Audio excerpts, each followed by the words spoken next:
if I'm doing this. So.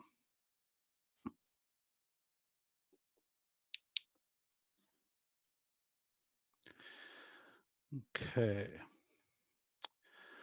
All right. Well, welcome to our webinar. And we are just waiting for the rest of people to file in. So we'll get started in a few minutes. I'm going to introduce my guest, Dr. Debbie Miller. Welcome. Thanks for being with us today. Thanks for having me. Yeah. And you're at Sound Mind Medicine in Seattle. Maybe just before we get started, if you just want to do like a brief introduction about your work and practice. Mm-hmm. So, well, like you, I'm a naturopathic physician by license, and in my practice, I specialize in biofeedback, neurofeedback, and mind-body medicine.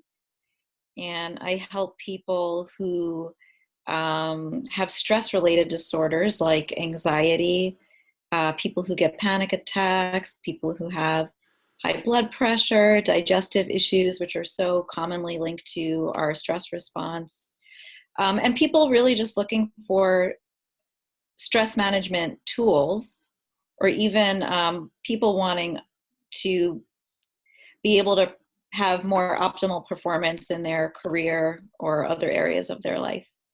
Okay, great. So we decided to get together for this talk because there's obviously right now during this coronavirus outbreak pandemic, it's been claimed to be a pandemic as of yesterday. Some of the things people are able to do are not so easy, such as we know stress is difficult on our immune system. And right now we're needing to support our immune system at a very high level.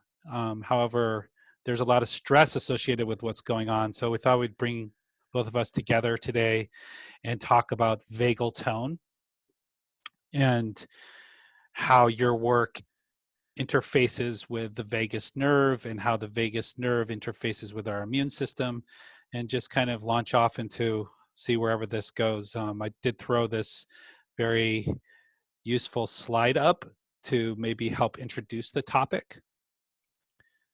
Mm-hmm. And maybe you could just kind of take us through your 101 about the vagus nerve and how this diagram might help us understand the immune system and its interaction with the vagus nerve.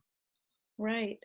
So I think the first important thing to understand that stress is normal, and the way that our bodies, this chart that we're looking at is something called the polyvagal theory, which we'll get into in a second, but it's just important to know that we can cope with short-term stress just fine as long as there's a recovery period. So it's sort of like our bodies are still in caveman times where we go out and we hunt for food, and then we're back in the safety of the cave and we can eat and rest and digest and feel safe. But what we have now is chronic stress, rampant in society, especially right now. And our bodies cannot handle long-term chronic stress without it influencing other parts of our physiology. We just aren't designed that way. So I just want to say stress is normal, but it's when it's long and sustained that it's a problem. And right now, our best defense that we have is our own immune system. And how is stress impacting our immune function right now? Like, it's so important to consider this. And our bodies, whether it's an actual threat to our lives if we are exposed to coronavirus, or whether we're worried about financial impact, our body interprets that the same way. So we get into this state of hypervigilance, long and sustained, and then our immune response goes down. Mm-hmm. Okay, so just basically the three components of the vagus nerve, can you just walk us through that and how they're related?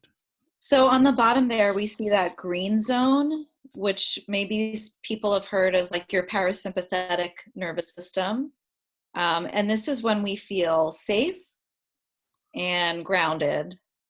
And when we're in the state, we feel more compassion. We're more in the present moment. We're not panicking.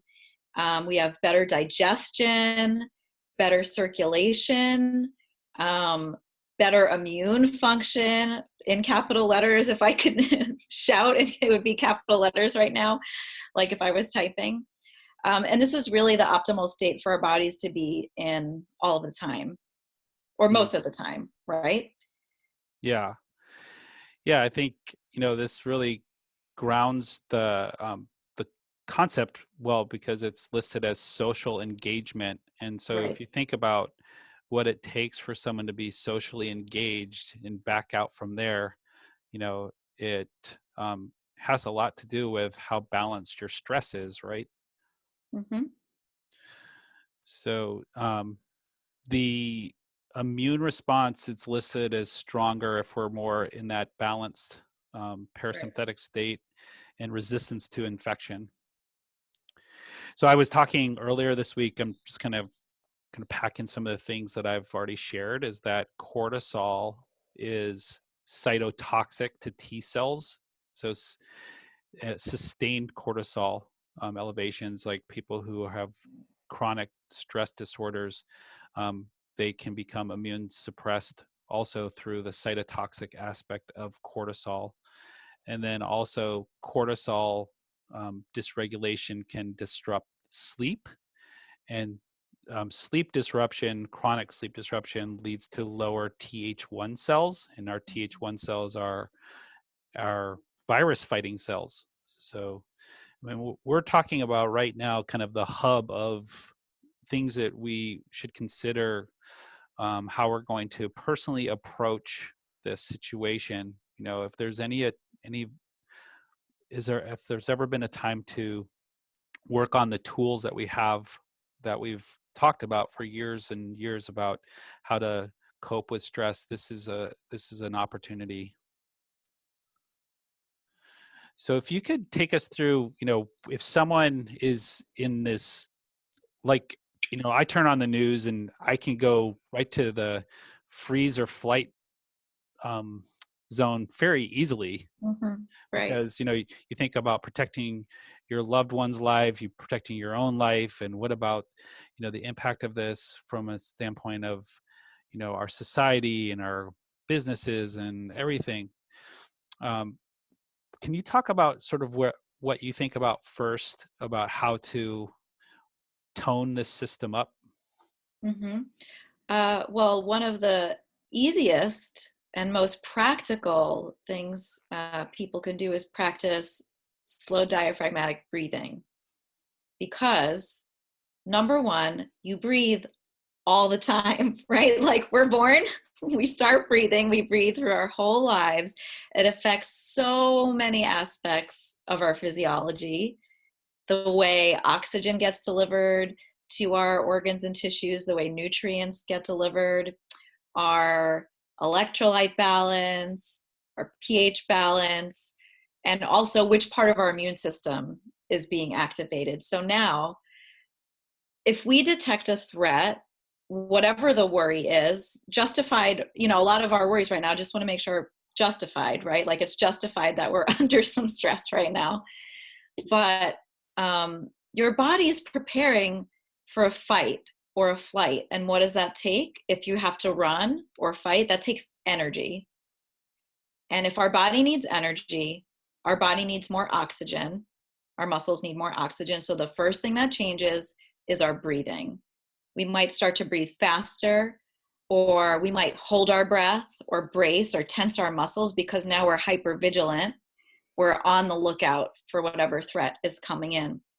So I really encourage people to check in with your breathing right now. Just notice, one, am I breathing? Two, how am I breathing? Is it rapidly? Am I breathing with my chest? Am I breathing with my diaphragm? Um, and when people can learn, and I think we'll talk about this in a little bit, we'll actually talk about how to breathe, diaphragmatic breathing. But if you can shift your breathing in the moment, you can shift your entire inner physiology. So this mind-body connection that we have, it doesn't just go from the mind down, it also goes from the body up. So if you can regulate your physiology, your breathing, you can create a calmer state in your mind, Hmm. which enhances your vagal tone and increases your immune function. Hmm. So to me, it's like the most practical thing people can do, because you literally breathe 24,000 times a day, every day, Yeah. your whole life. Yeah. So I think, I heard this term called digest the universe. It's actually a title of a book.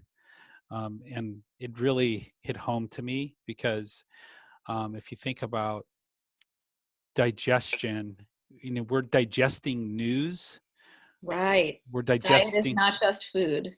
right. And so we're digesting the information that we're getting about the coronavirus. We're digesting the potential threats. And so breathing through these moments of what we're receiving and news and our thought process around this um, seems to be a really important thing to have at the top of the mind. Is how, if you're experiencing stress related to this, how would you go about breathing properly to train your body to get into this more immune balanced state? So let's go into the slide you prepared. I think this is the main one you prepared, right? Is there another one? I There was another one, Okay.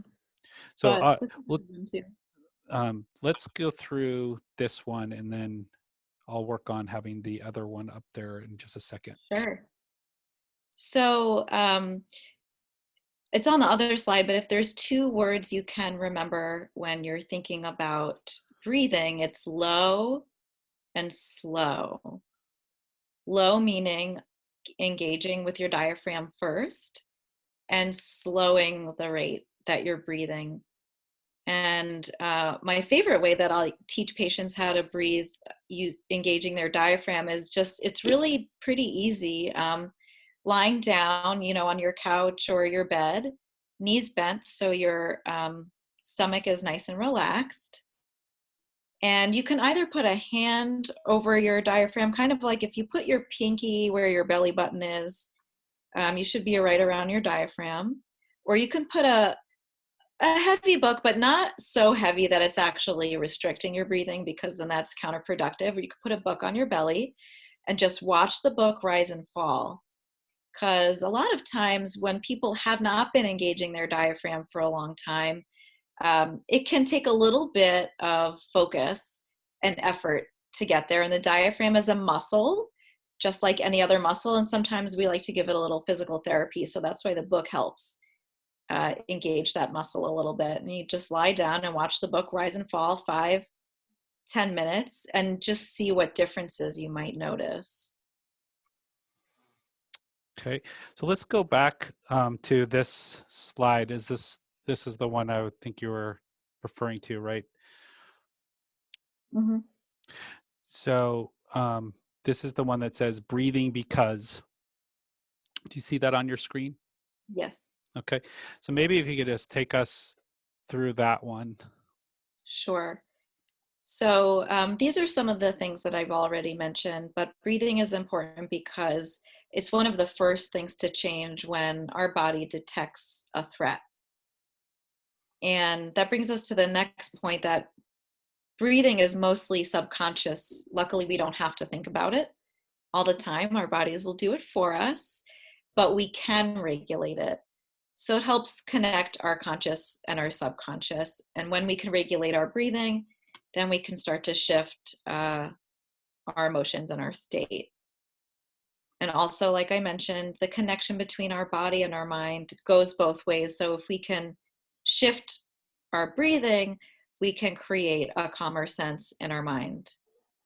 Low and slow breathing, that just means engaging the diaphragm and breathing slowly. And this amplifies your parasympathetic nervous system, and it's like exercise for your vagus nerve. Just like you'd be doing bicep curls to get your arms strong, this is making your vagus nerve strong. Mm-hmm. Okay. So again, with this particular style of breathing, um, it would contrast to more sympathetic driven breathing just based on where the location of the expansion of the breath is or the through the diaphragm, and then the pace, right? Right. Okay. And so the different tools that you like are like a breathing pacer. Can you talk more about that? Yeah, and I can name some too if people Sure. are wanting them. Or I don't know if there's a way for me to share a link. Yeah, But I there's can some do that. really good audio pacers out there too. But ideally, most people bodies respond to breathing at about 6 breaths a minute, which sounds really slow, but you can work your way down. You don't have to start there. And if you were going to breathe at 6 breaths a minute, that's just 5 seconds in, 5 seconds out. But you can shorten that, as you start to bring down your pace. And there's lots of free apps out there, or inexpensive apps that are maybe just a couple bucks that you can get on your iPhone or your iPad or Android. There's some good ones too. And there's some audio pacers. So having something to breathe with and focus on is so helpful rather than just, oh, I'm doing this myself. I'm not really sure if I'm doing this right. Hmm. Okay. And can you talk about some of the modalities that you do in office? And I do have, for those people who are listening to this, I do have a um, podcast that I did with Dr. Miller. I interviewed her in depth about this topic, and that's you can find that on One Thing with Dr. Adam Rinde. It's a podcast that's in most podcast players in iTunes and Stitcher and all the Spotify. You can just look for the episode with Dr. Debbie Miller if you want to dive in deeper to what we talked about today, and then also some of the techniques that she and modalities that Dr. Miller uses in her office. But could you just talk about how you're able to take help maybe further vagal tone improvement in office? Hmm. So while I'll have people wear a breathing belt or respiration belt so we can actually Mm. see how someone's breathing, and then they can change it in the moment and get it into a nice, slow, smooth pattern. And also at the same time, we're looking at heart rate variability. Okay. And so I don't know, that might be beyond the scope of this webinar. Yeah, I mean, I think it might be. Maybe we'll do another Okay. session, but it's, heart rate variability, just for people who are listening, is um, a quantified measurement of how tone, how well you are in vagal tone. I guess for a simple definition, and it has to do with how well this system that we indicated on the first slide is working. Hmm. Essentially, are you out of balance in this system? So you work with that in your office, obviously. Hmm. Okay. Well, that's great. And I think I'll open up the floor for questions. If you are online with us and you want to raise your hand if you have a question, we'll take some questions now. I guess there's a um, feature in the Zoom that you can raise your hand. And I'm going to take the share off right now and just move to the two of us talking. Matt, can I add something? Oh, yeah, absolutely. And so, while breathing is something tangible and practical people can do to enhance their vagal tone. You and I were talking before we went live about how social connection is also increases vagal tone, and that might feel tricky for people right now because people have to be in isolation, people are staying home, and so I really encourage people to connect with others in a safe way, whatever way is possible, like on the phone, hearing someone's voice, no text message, maybe just pick up the phone and call somebody, or have a laugh with someone, watch a comedy. Anything you can do to feel like you're connected to other humans can actually have a really beneficial impact on your immune function. Yeah, yeah. I mean, we were talking about how it just feels ironically so good to be with people right now, and we're not supposed to be with people. So it's, yeah, any ways we can use technology. I mean, you think about some of the plagues of yesteryear, or some of the pandemics of yesteryear. They didn't have the technology we have today to cope with some of the loneliness and isolation. So thank you for pointing that out. Well, it doesn't look like we have any questions. And that's fine. But this will be recorded, and a lot of people might um, have questions after watching the recording. A couple things maybe to conclude with is, if you could leave us with, if you have any final closing thoughts, like any other additional closing thoughts, or how people can get in touch with you if they want to go deeper into this work. Yeah, well, first, I'll just mention when it comes to breathing that here's how you should do it. Here's my instructions. Okay. Uh, Intentional practice every day, even if it's just for a couple minutes, to get your body to understand a muscle memory of what it is like to breathe diaphragmatically. And then, as often as you can remember, every half hour, I give my patients little reminder stickers to stick places. So every time they see a sticker, they have to shift their breathing just for a couple of breaths to diaphragmatic, 2 or 3, then just go about your business. And this constant checking in and training yourself like a puppy Mm-hmm. is what really creates this lasting, profound shift in your body over time. So it's like, it's physical therapy for your nervous system. Yeah. So this time, during this immune threat that we're having, what would you say is it once a day or twice a day that people should be practicing during this time, or just get Uh, started? every day, as much as you can stand, whether it's 10 minutes, 20 minutes, 10 minutes twice a day, anything is better than nothing, right? And Yeah. then just checking in as often as possible. And you don't have to stop what you're doing. You just do what you're doing, check in with your breath, shift your breathing, and then go on. And over time, people will start to notice how their breathing naturally will shift. Okay. Great. Well, thank you for again for your time, and for sharing this information with us and your expertise. I feel better after just talking with you, so thank you. And the yeah, just how would people get in touch with you, now or in the future? Sure. Well, my practice is called Sound Mind Medicine, and the website is soundmindmedicine.com. And that's a really great way to get in touch with me. All my information is on there. Excellent. Okay, well, thank you everybody who's attended. And if you had questions but you were feeling shy to ask, that's understandable.